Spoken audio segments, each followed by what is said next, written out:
Perhaps it's time to tell the epic story of SuperBanana, which, keeping in theme with the epic tale of SuperBanana, is actually kind of a story about myself. This is Jason Scott Talks His Way Out of It, a podcast about technology, history, and getting myself out of debt.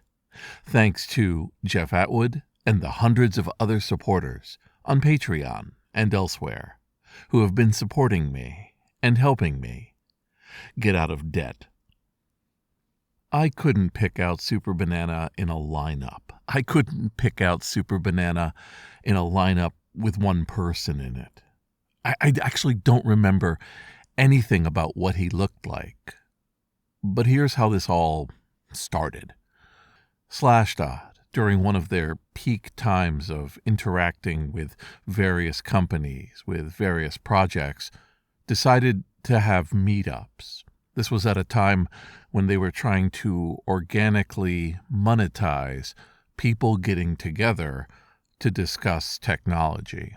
And the way this would work is that everybody could sign up on the Meetup platform, indicated they wanted to go to a Slashdot meetup, and then they would find whatever was closest to them. And I still remember that. I remember it being in the terrace of a hotel by the Charles River in Cambridge, which was very close to where I lived. A few of us assembled, and by a few, I mean a shocking few. This was about 4 people, maybe, at a table. Literally not enough to have a decent poker game. And we ended up sitting around for about, an hour and a half, and talking about various things. And some of us talked more than others, as we'll see soon.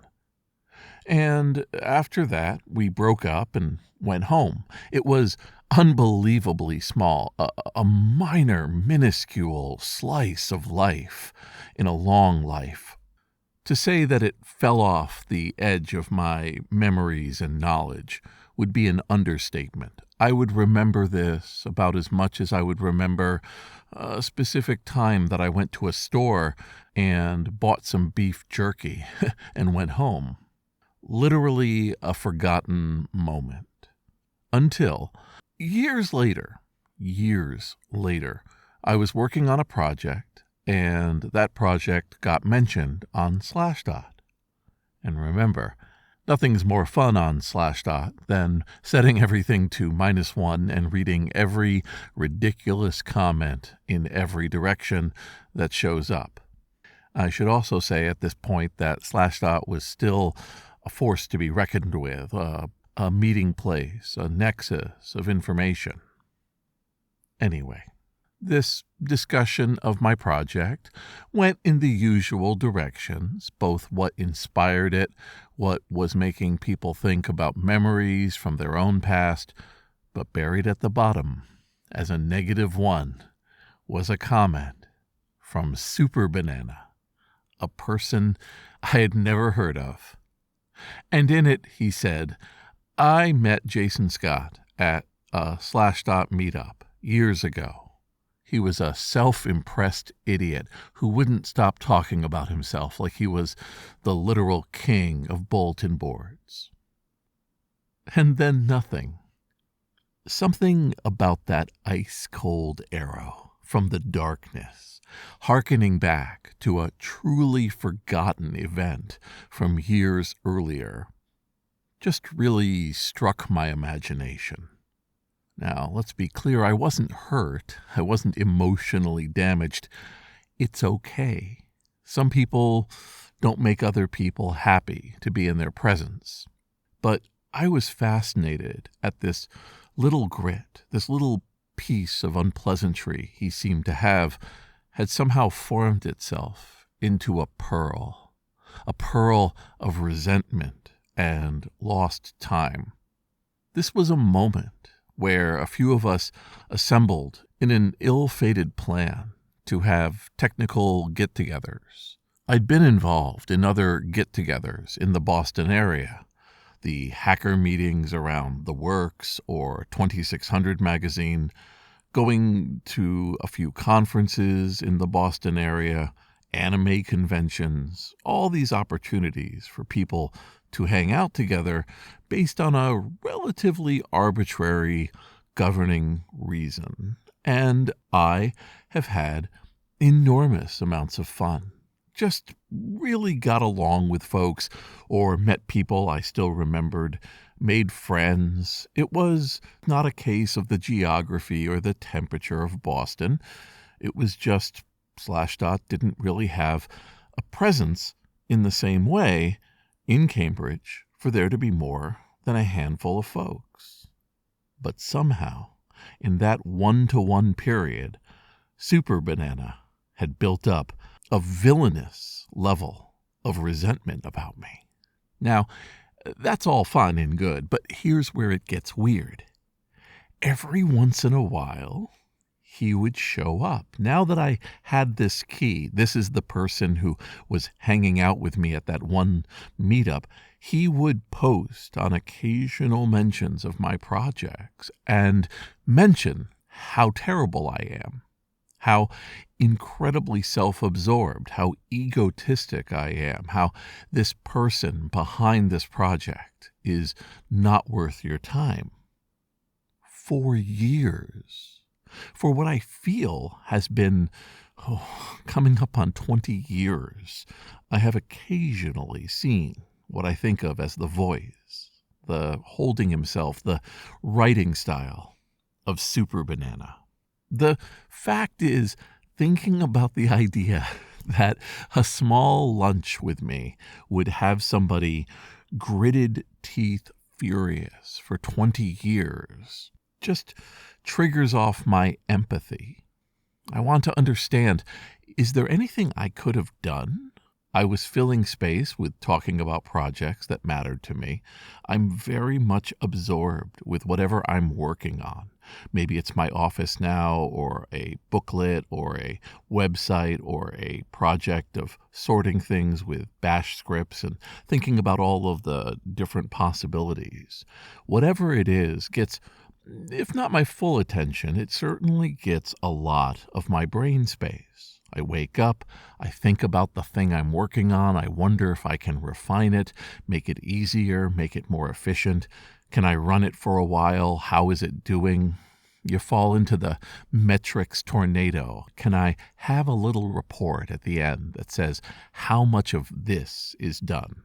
I'm over here right now working on scripts that are processing the ISO files from thousands of DVDs that I picked up from a collector, and I want to know how to make it better, run better, how to keep track of how much is done, how much to go until the project is done, uploaded, and out of my life. In fact, if you were to get me started on it, I could probably take an hour at a table somewhere in Cambridge and tell you about it.